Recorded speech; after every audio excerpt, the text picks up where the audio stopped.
How to, cousins? It's Rusty here. I'm in one of the trucks from the fleet, and I'm heading out to one of the antique stores that we sell out in the Asheville, North Carolina region. And we're completely turning stuff over today. I've got a lot of awesome antiques here. I'm going to show you some of that. I'm going to talk about some of the stuff we have to sell, talk about the advantages of selling things locally as well as online, having different outlets to sell. And then finally, we're going to talk about some really exciting stuff that we got in to the warehouse this week, and some really rare stuff that I can't even find comps on. Pretty exciting stuff. The teaser here is we're talking about gold and emeralds. Stick around.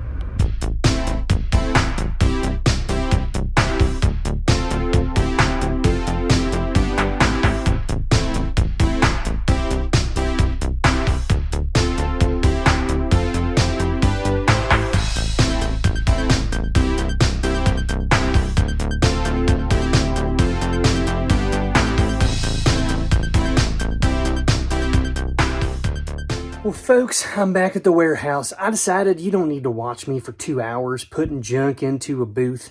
So I got stuff in there, and here are the photos of what the booth looks like at the moment. We're going to get another one in another place nearby in the next couple of weeks, move a bunch of stuff from our warehouse over there so that it's available for sale all the time. And now I just got back from all of this. I'm here at the warehouse, and I'm going to show you a few items that we got in that I'm quite excited about. And then we're going to talk about pricing rare things.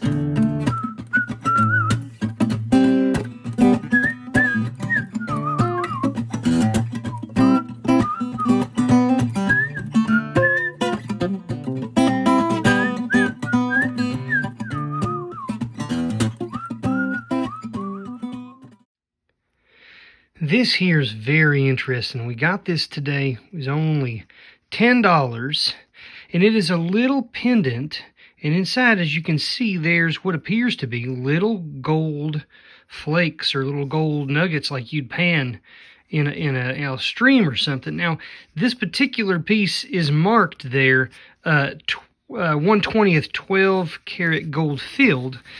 But that's only talking about the metal that this is in. Now, I'm going to have to, you can see there's a screw there. I'm going to have to unscrew that, open this up, dump that gold-colored stuff out, and then probably do a scratch test on one of them to figure out what we're looking at here. If that's solid gold, if those are like, pure 24 karat gold pieces, I'll weigh it, and I may sell that separately, honestly. And then sell this pendant as it is, as a gold-filled pendant. I might even put something else in there, but I think I can maximize my value if I do it that way. But it is a cool piece with that little screw that holds everything together. So stay tuned on that. We'll see what she looks like when we get her tested. All right, as you can see, very, very tiny. Look how tiny that little screw is. I had a really small screwdriver here. Got that thing out, got the little plastic portion that was holding it in there, and then here we are, all of this little stuff here. So I'm gonna have to get some tweezers, take those onto this scratch plate right here, scratch something on there, use the gold testing acids, and we'll see what she turns out to be. All right, well, we did the scratch test here. Here's the gold. We put 22 karat gold on it. You can see the acid right there. And it's holding. So we do, in fact, have solid gold here in this little grouping right here. So I'm going to put it on this little scale, and we're going to see how many, grams, if it even is a whole gram or not. Looks like we're looking at slightly over a half of a gram of 24 karat gold flakes. So that's nice. I've never sold something this small a quantity of solid gold before, so I need to do my comps and see kind of what that will go for. But I think that there's definitely people who will be interested in getting this kind of thing, if only just for having the specimens. This is something we picked up at a little estate sale today. We paid $10. Well, it was marked at $10, but then we also got a discount off of that. So you can see that there's obviously some damage and some issues here with this mirror portion. Also, the bottom of it is missing something. And I don't know exactly what would have been connected to here. It may have been that this was like a lipstick portion that would have gone up in the tube, and you could unscrew and pull it out, and there was lipstick possibly. But it's a really cool kind of looking design. It tarnishes very much like silver, I noticed right from the get-go. And you can see there's a mirror here. You can also see this portion. If you take, you can kind of pop this thing up, and you can see the wood underneath of it. So it's old. It's not terribly old, but it is old. But here's the deal. When you find things like this or other types of, say, vanity sets with brushes and mirrors, you want to look around the edge to see if there's a mark of silver. Now, I suspected this was sterling silver, and I went to look around. You look around here where the hinge is. No dice there. Wrap around, and I'm going to look right here in this section. I keep looking around the edge. I don't see anything, but then I'm going to go down to the bottom, and then as I start going around the edge, boom, there it is. If you can see, I'm going to zoom in here. It actually says 835, and then it has a little stamp like a crest almost. So when I saw this 835, I was a little bit taken back because I don't see that very often. Usually you're going to see something that says either 925 or sterling, and more often it'll say sterling from this era. But 835, do not be alarmed. That is actually a mark for silver. Certain countries in the 1800s all the way up into the early 1900s, sometimes they had different purity standards as far as markings. And 835 is actually, there are certain countries where things are manufactured where you're going to see the 835. I'm trying to remember. Austria, Germany, Portugal, Belgium, the Netherlands, some of those European countries produced jewelry and also items like this with the 835. So 835 sometimes can mean it's actually 835 parts out of 1,000 silver, but it could also just be that they marked it that way to avoid, there was a particular type of a tax, like an assay tax that was due, and so they would mark things a lower number to avoid that tax, when in fact they were sterling silver. Now, I don't know. I can't even test this to see if it is actually 925 or 835. I would be confident saying that it's at least 835 parts out of 1,000 silver, and that would be good enough, I think, to sell this to someone who collects this kind of thing. Next up, we have this little pin, and you can see here it's just one of these little pins that kind of pops up off the back. But if I zoom in here on this head, you'll see that it says Paul Harris Fellow. Paul Harris. This man has no hair. He's bald like me. It's got this nice design, and then you see 4 different sapphires. These are probably synthetic sapphires. This is some sort of a pin, like an award or like a service thing, something. I think that this is for the Rotary Club, although I'm not 100% sure. I'm going to do a little bit more research, but it's got a cool design on it. A lot of times, pins like this, if you turn over on the back, will say that they're maybe gold filled, like there's a percentage that's gold, or sometimes they're 10 karat gold or even more than that. This is not, I do not believe, I think this is just a gold tone, but it does have these sapphires, which could be harvested for other jewelry or people who would just collect this for what it is. And so don't pass up on these things, folks. They have value, especially if it turns out that there's gold content in it. And also sometimes these things will have, emeralds, rubies, diamonds, sapphires. There was a certain time period in history when companies, to show, appreciation for the tenure of an employee, would hand these out for $5, 5, 10, 20, 50 years of employment, and the value of like the quality of the stones, the overall piece, the value, whether it was made of gold or gold plated, the value was higher. It was like a nicer piece for the longer they had been there. And maybe some companies do that. It's not as common anymore, but we definitely come across these quite a bit. Sometimes you can find these in just little baggies of lots of them for $5, $10, and that's the best way to get them. Was quite happy to come across this piece. Very beautiful piece. This stone, I don't really know what it is, but it's definitely what I would call a color change, because if you have a certain type of light, this is going to shine very light blue, almost like an aquamarine or a very light colored topaz. But as you can tell in this light, back here at the warehouse, it looks like a lavender color, like a very soft purple. Beautiful stone. I doubt that it's a genuine gemstone. I bet that this is some sort of glass rhinestone or some sort of paste concoction where they have made a stone out of it. But it is a very attractive piece nonetheless. You've got this beautiful filigree. You've got this floral design along this bangle. And then the latch is also quite interesting. It's kind of hidden right underneath of here. If I just kind of push it with my thumb and pry it back, you can see here how this thing attached. On the underneath side, it had a small hook, and it goes into this little eyelet right here. But it's a beautiful piece. Definitely early 1900s, if not late 1800s. This is a gold-filled piece, which means that there is a very slight coating of solid gold on the outside of it. It is harvestable, though the content on this I think would not be quite worth it. And honestly, the piece in of itself is quite attractive by itself. So we're excited to get that thing up in the eBay store real soon. This was a fun find and could easily be mistaken for just mere basic costume jewelry. But what you're actually looking at here, folks, is a genuine gemstone bead necklace. These gemstones are garnets. And anyone who is familiar with garnets or the color of garnets, it's always this sort of ruby red to kind of like a crimson red color.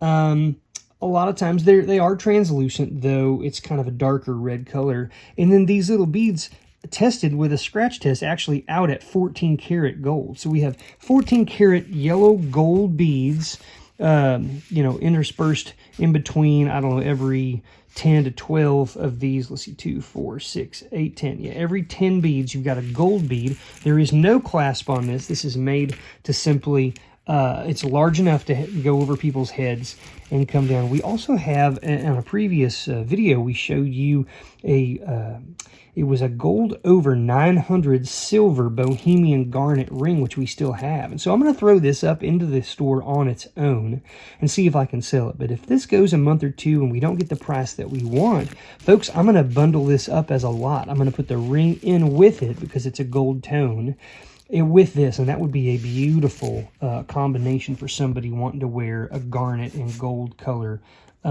jewelry combo. You know what I decided to do is actually put the gold back in here, and I went ahead and took another necklace that we had here at the warehouse we had not listed yet, and it is a 14 karat solid gold chain. So we've got a 14 karat gold chain. We have a gold-filled pendant, a 1/20th 12 karat gold-filled pendant, and then we have 0.56 grams, a little over a half a gram of 24 karat gold, solid gold, little nuggets. I have no idea exactly how to price this, and so probably what I'll do is I'll price the chain. I'll probably do an auction where I'm going to get the value of the chain that I want. I'm going to definitely describe this really well in the title and the description and hope that it can jump up quite a bit. I need to look at what a gram of 24 karat gold is, and then this is would be roughly half that in spot weight. And then I'll add in what, a dainty chain. I'll weigh this chain. My guess is it's really probably only around 2 grams, maybe slightly more than that, of 14 karat gold. Got another beautiful cameo up into the warehouse here. Very, very beautiful woman. You can see she's got all of these roses carved into her hair on her shoulders. Very, very nicely done. This is in shale here. And, You can see the filigree kind of design of the outside. Very dainty, very nice. You can see the age. It's an older one. You can see here by my finger, you can see where the pin comes out past the brooch, which one of our intelligent cousins recently on a comment mentioned is that's one of the ways you can date and tell an older brooch is the kind that sticks out farther than the brooch edge itself. But looking around this, the bezel is pretty nice. Turn it over. There's no cracks. It's good condition. You got the common piece of metal up here to hang it from a necklace if you wanted to, but you also have the pin here. And then very, very, very tiny, marked right here where my too long is embarrassing pinky nail is showing you right here. I need to cut that off. It says 14K. And we've also done a test on it. It is 14 karat gold. Even though it looks kind of like a lighter color. This is a very light color. If I polish it up, it would look a little bit more of a golden color.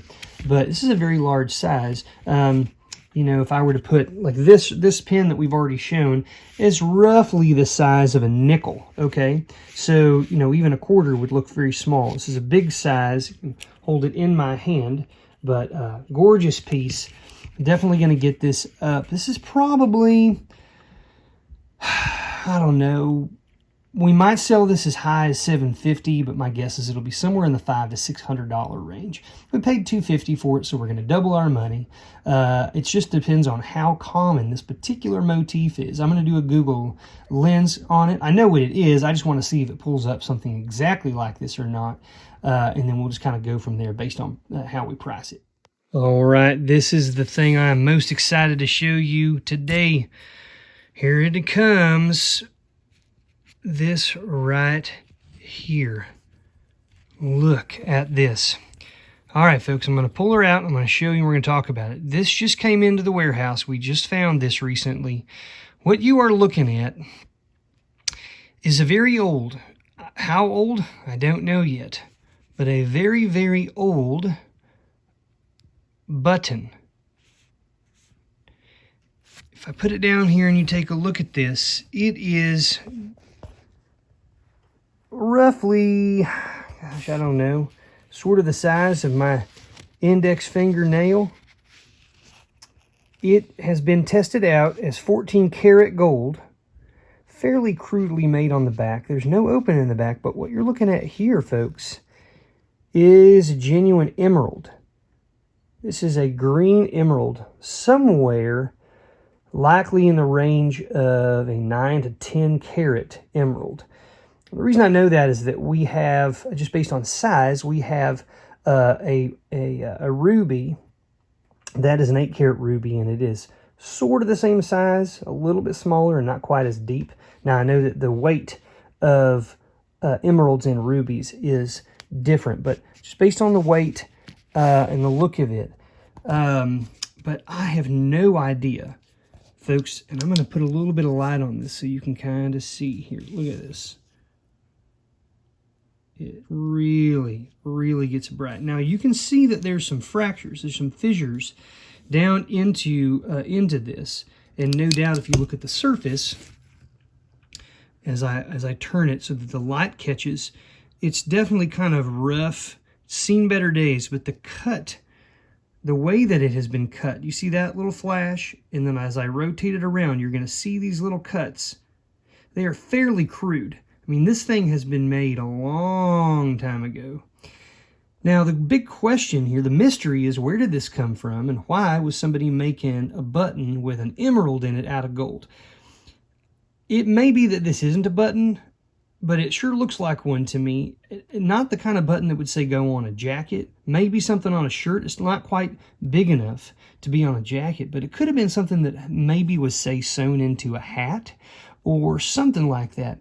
I mean, nothing like this is being sold on eBay. Nothing like this can be found in Google searches. I've never seen anything like it myself. I've never seen a picture of anything like it myself. And so the question then becomes, how in the world do you determine value? What do you do? How do you sell this? Well, that's a good question. So I'm going to tell you exactly how I go about pricing things that are unique, unusual, or rare, or maybe something that you cannot find any sort of comps on at all. So how does Old Rusty price items like this vintage button? Well, the answer, generally speaking, is high. I price it really high. And here's why. Maybe there's somebody out there that would pay $2,000 for this button because they recognize that it's old, they recognize that it's unique, or maybe they collect things like it. Maybe they knew more about it than I do. If I were to get on and just say, ask $300, there might be someone out there that would pay $2,000 or more for it. But if I don't ask for that amount, I'm certainly not going to get it. Sometimes when I have unique items, I will put them at buy it nows for astronomical prices. Do I expect to sell it for that amount? No. But what I'm doing really is I'm just sort of fishing. What I'm doing is I'm fishing a little bit. I'm throwing out some bait to see if anything wants to buy it. Do I get followers? Do I get people telling me things, sending me messages? Do I get people sending me offers? I'm going to give a shot to someone if they're going to be willing to pay more for it. First, I'm just trying to see, do I get any sort of action? If I don't, I'm going to lower the price. And I will continue lowering the price over time if it does not sell and I do not get any sort of responses. Sometimes I'll put it as an auction at a pretty high price to see what happens.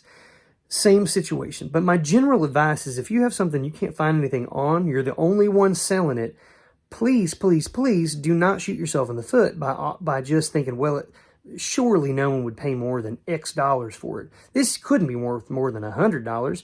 Well, put $500 on it, shoot, or more to begin with. As long as you can wait a little bit, as long as you can float that money that you have invested, definitely put it up. There have been many times that I was surprised by how high something sold for simply because I asked for a high price.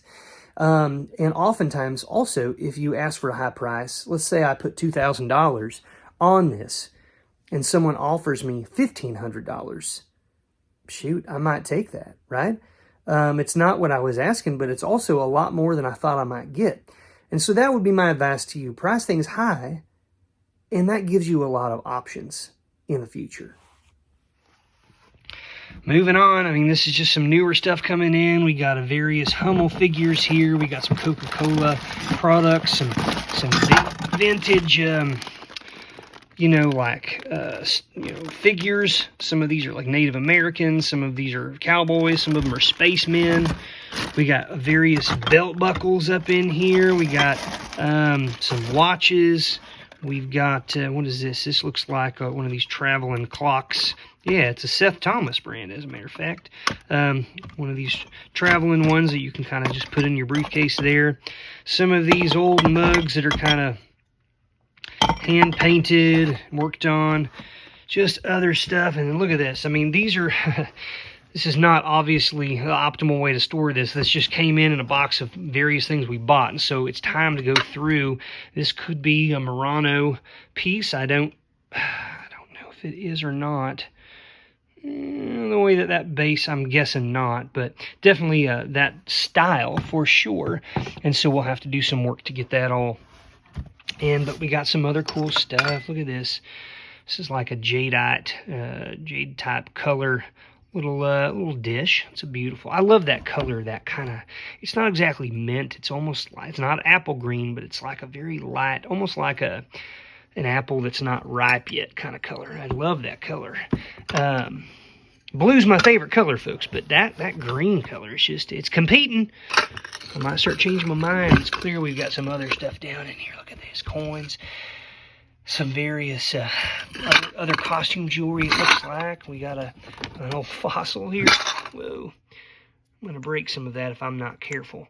Some old Satsuma, or some different types of Asian pieces here. I want to go and move this because I don't want there to be chips on this stuff before we even get a chance to research it and get it out. But sometimes, folks, when you buy large lots of stuff from people in storage units or places like that, you end up getting this sort of situation where it's not been optimally stored. Here's some old matchbooks. We're quite familiar with those. We went through about 50,000 matchbooks a couple years ago. got some videos on that if you're not familiar. But we're going to try to jump into this stuff and see if we got any goodies down in here, and we'll get back to you.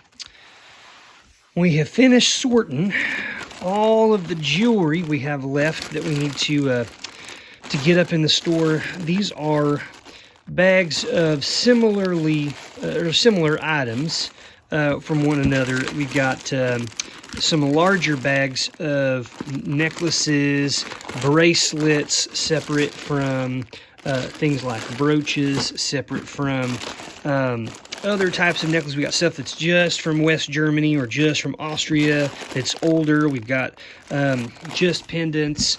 You get the idea. We'll do some of these lots, and then this right here is entirely earrings. Okay, entirely earring pairs, which we, sorted in these mini bags, but I imagine that several of these will end up going out in some individually. A lot of these right here, for example, are already all individually bagged and have the specific brand on them. So these are branded, nicer brands, and so these will go out as individual pairs. I mean, it's a lot of work to get these all in, but it's definitely worth it for the price over time. Same situation here. Certain ones, because of certain brands, people are going to want to buy individually. They search for those specific brands. Some of these others will do in lots of, say, 10 pairs of earrings or 20 pairs of earrings. Some of the ones that are not as valuable, that don't have as good of brands. But anyways, it's a lot of jewelry. We had several pounds of decent costume jewelry to get through. I'm hoping that we just have one more week, a little bit of help from Peaches, and we'll get it all up in the store. Coming up this coming week, we're going to empty finally this tub of vintage Nike shoes. These are all used shoes, and these are all ones that need some cleaning.